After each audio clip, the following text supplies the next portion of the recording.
Hi guys, welcome back to episode 5 of ReliaCast. We had a busy year last year. We got 4 videos out, and there were related topics to this video. So we're just going to quickly go over those topics to start things off.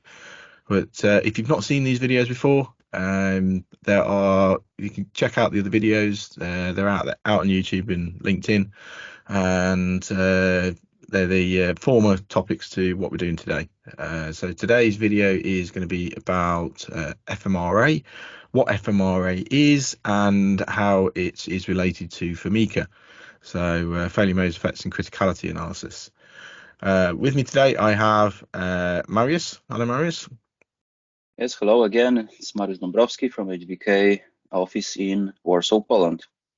Okay, thank you. I'm your host, Chris Wynn-Jones, and we shall crack on. So previous videos, first video was failure modes and effects analysis, how it improves reliability. Our second video, we covered live data analysis and what happens with few failures and many suspensions, or even no failures.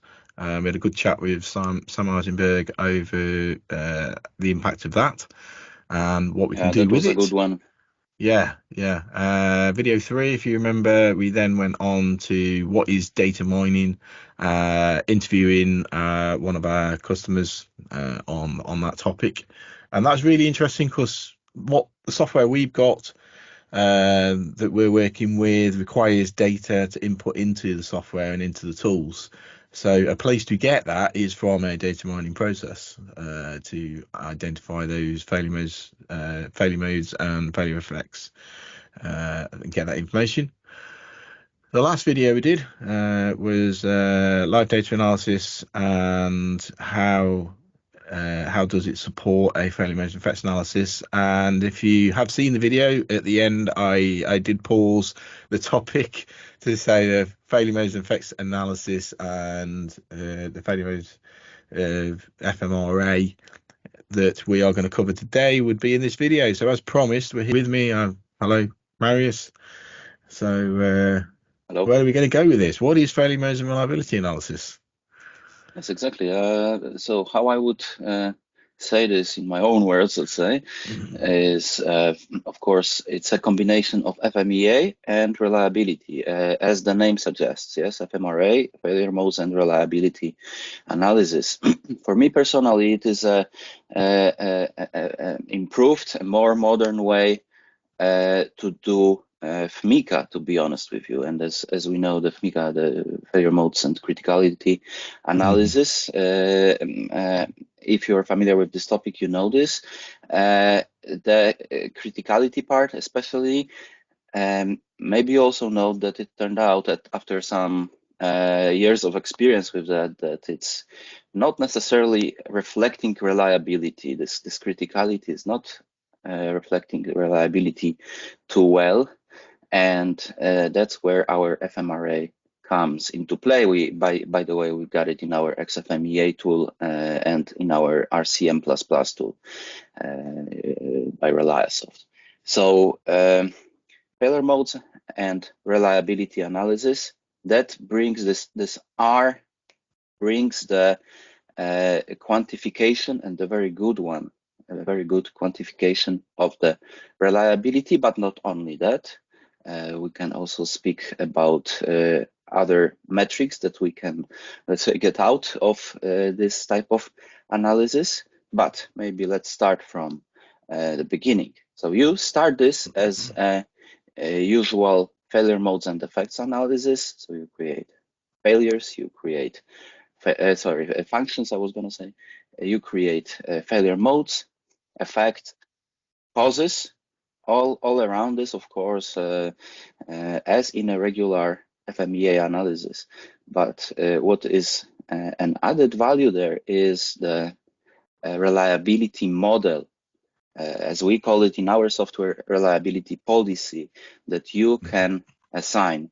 And that's also how it joins together with our previous topic, the live data analysis, because you can then create your live data model for a component or a failure mode or even a subsystem that is non-repairable, and publish this model, and then switch from YBL++ to XFMEA or RCM++, and assign this model exactly to the reliability policy of FMRA. So here's your connection, yes? What we discussed in the last video. So the live data analysis for FMEA. So those models that we were creating or talking about creating in the last video. So wobble distribution, log normal distribution. So that data, that information, we're bringing in those models as reliability policy. And that reliability policy is then being attached to the failure mechanism that's been identified in the FMEA. Exactly. Yeah, got that. Exactly that. Yes. So any reliability model, any distribution you are using, YBL, log normal, or even exponential, along with those parameters, you may transfer it from one software piece, yes, to another, and use it. And then, so imagine we've got a system hierarchy in our FMEA or RCM. We got a system hierarchy. Under the system hierarchy, we can assign FMEAs, functions, and everything like that. And under those, we assign this reliability policy. And based on this setup, you can calculate the reliability of the overall system. Let's say the limitation of this approach is that the whole system is treated as a series configuration, reliability-wise series configuration, right? Yeah. If you want to go further with the analysis, you have the ability to also switch from our FMEA to BlockSim. And then you can create all the different types of reliability-wise configurations like parallel, complex, K out of N, and whatever you like, to be honest, yes. But if you are not in a industry that is really where the safety is vital, then it's a high chance that your whole system is just a series configuration, and you may use it exactly from the FMRA. Yeah, that reliability that I have described, analytical solution. When we convert, I mean, when we do switch from failure mode effects analysis to BlockSim tool, when you say series, so that's if you're going to be looking at converting the failure mode effects analysis into a reliability fault tree analysis, then the series would throw everything out into OR gates. If you're going to do it in a reliability block diagram, then they're next to each other in a chain. And then the reason we go out to BlockSim is that if you've got any parallel configurations or and gates, excuse the or and the and there, or parallel configurations, those and parallel configurations are a option that you can get out of the BlockSim tool. Yes, and of course also many other configurations. Actually, this may be one of our next video's topics. BlockSim, if we really want to focus on that. You may let us know in the comments, yes? Okay, so I mentioned reliability, but that's not everything you can get out of this. We actually do have in FMRA the analytical calculations and the simulation possibility. From analytical calculations, you can also get things like probability of failure. That's clear, yes, that's closely related to reliability. But from simulation, you may get even more. You may get availability, for example, that would be based already on your, let's say, mean time to repair, or in more general way, the duration model of the repair. Yes. So going into availability, that's in the you said RCM earlier, so we're looking here at the maintainability aspect. of taking that from here further into failure effect categorization, or to look at the tasks for maintainability. So that's in the life cycle of the analysis, just simplifying things for people. The data comes in as you've got reliability is almost the first step. With reliability, you're looking at, like Mariusz said, the series configuration. You're looking at the individual items and the reliability of those items in a time frame of now. How reliable is that item now? When we're looking at availability, we're looking at how reliable it is over a period of time. So we're then extending that time from now to a block period. So we want to see, what is it in 3 years time? What is it in 5 years time? What is it in 20 minutes? If I'm going to heat it up to a ridiculous temperature, and it might be something related to test. There's loads of different combinations of it, but that takes us into, as Mariusz said, the simulation aspect. And in that simulation aspect, we can then calculate the availability. So we've got then the reliability, the availability. Then we're getting into the RCM tool, which might be another video. Massive tool, failure effect categorization and everything going on in there with task. And those tasks that you identify are your maintainability. So when people talk about RAM as the acronym for it, reliability, availability, maintainability, those are the three aspects that are in there, and FMRA allows all of that to connect together. I agree. Yeah. Fully agree there. I was just gonna mention RAM, reliability, availability, maintainability. So that's interesting even to the users of our software. Yes, ReliaSoft.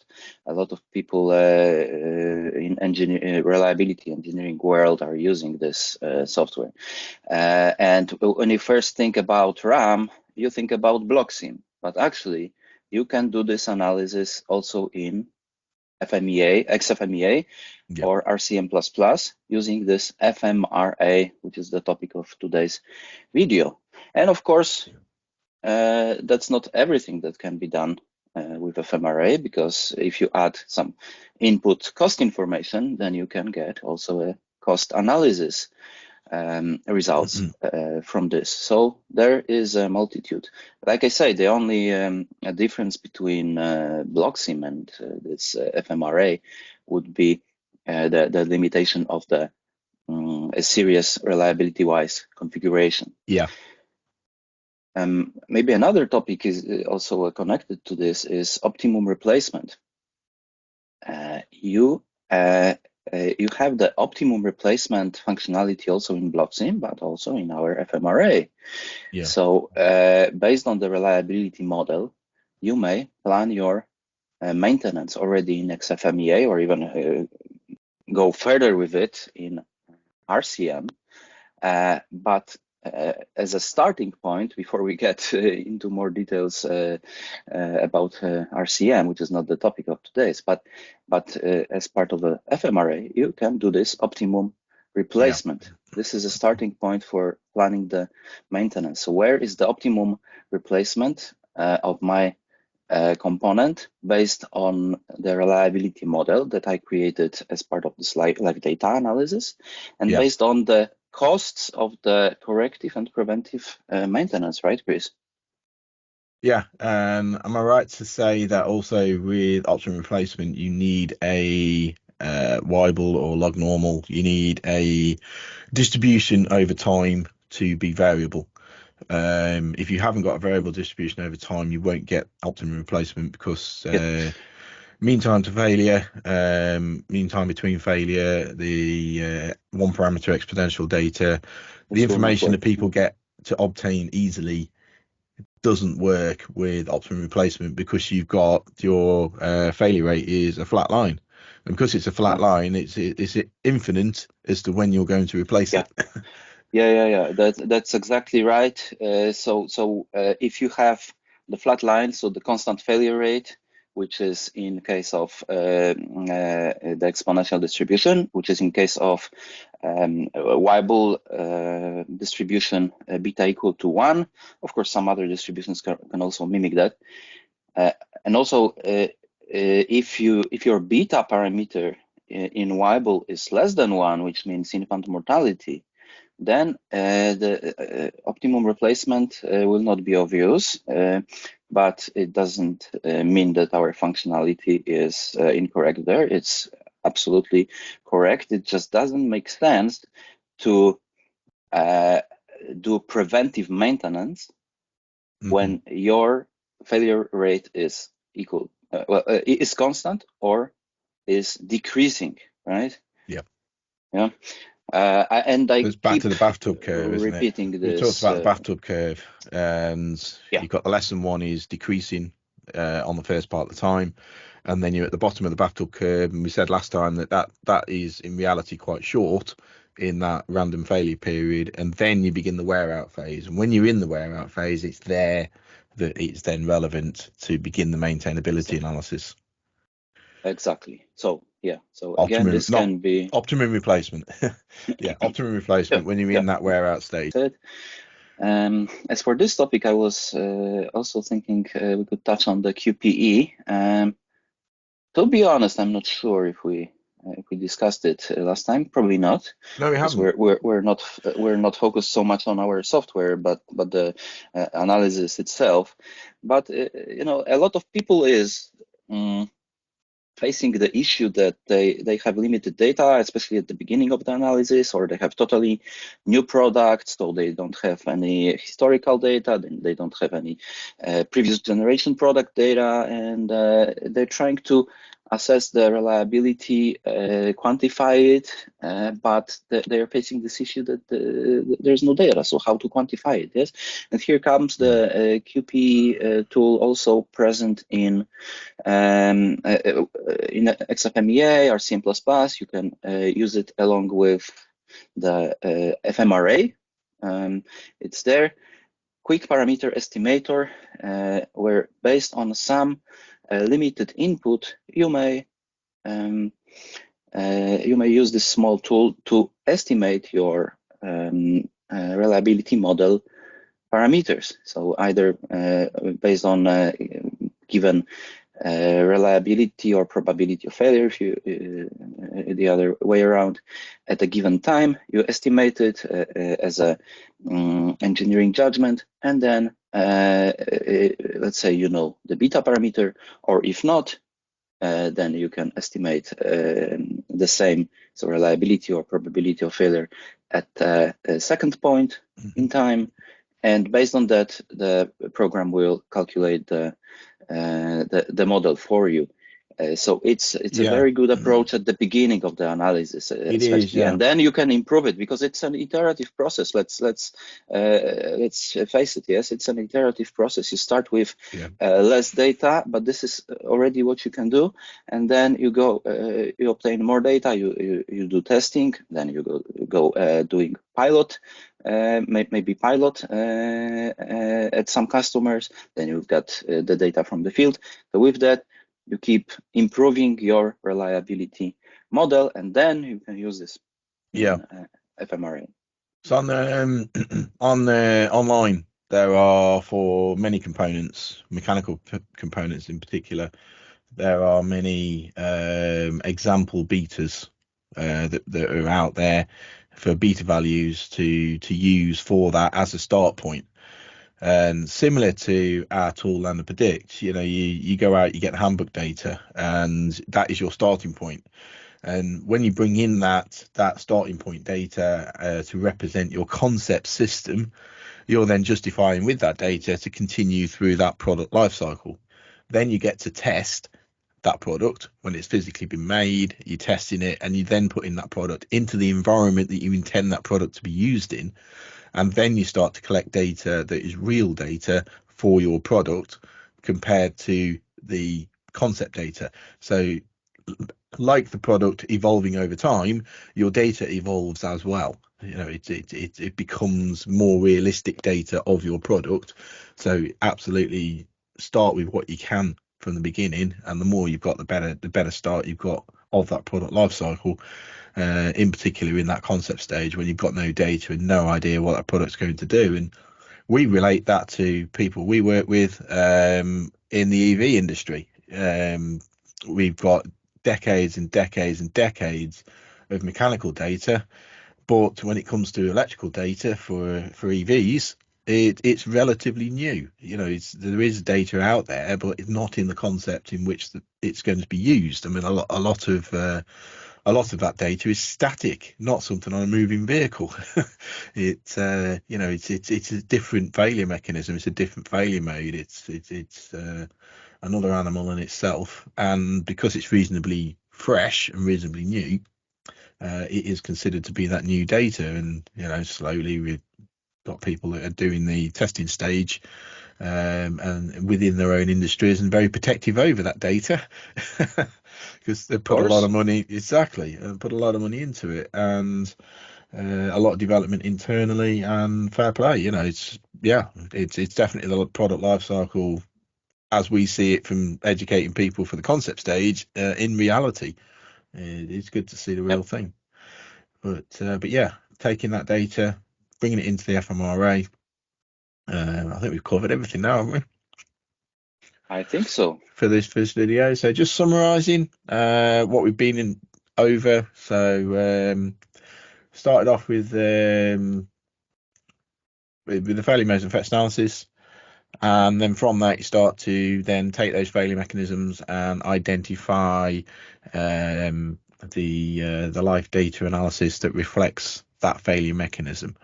And we then identify that as a reliability policy. That reliability policy is then taken into the FMRA alongside that failure mechanism that's been identified.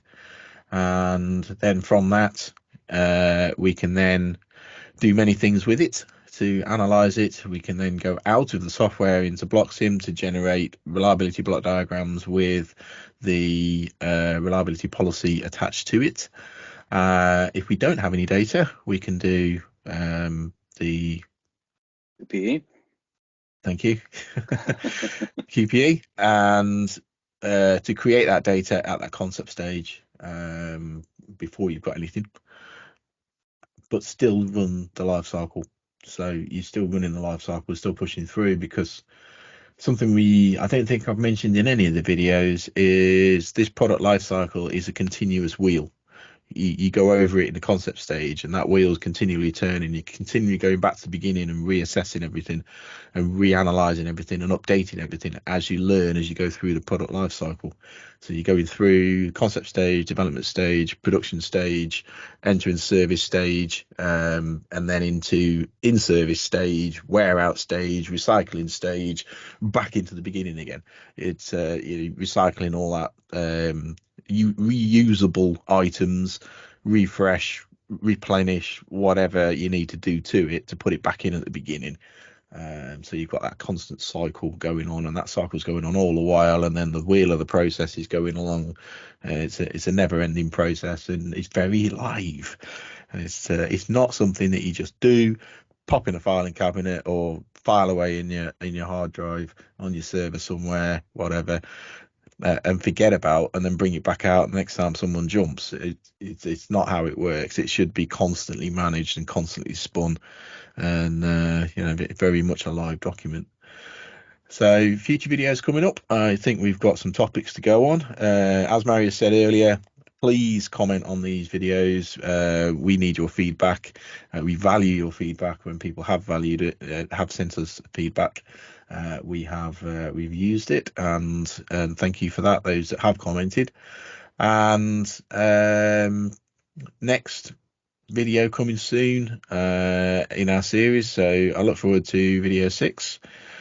And thank you for watching. We'll see you at the next ReliaCast. And if you have not seen the other topics, as I said at the beginning of the video, go watch them. It will help with some of the things we've talked about today in understanding those in a bit more detail.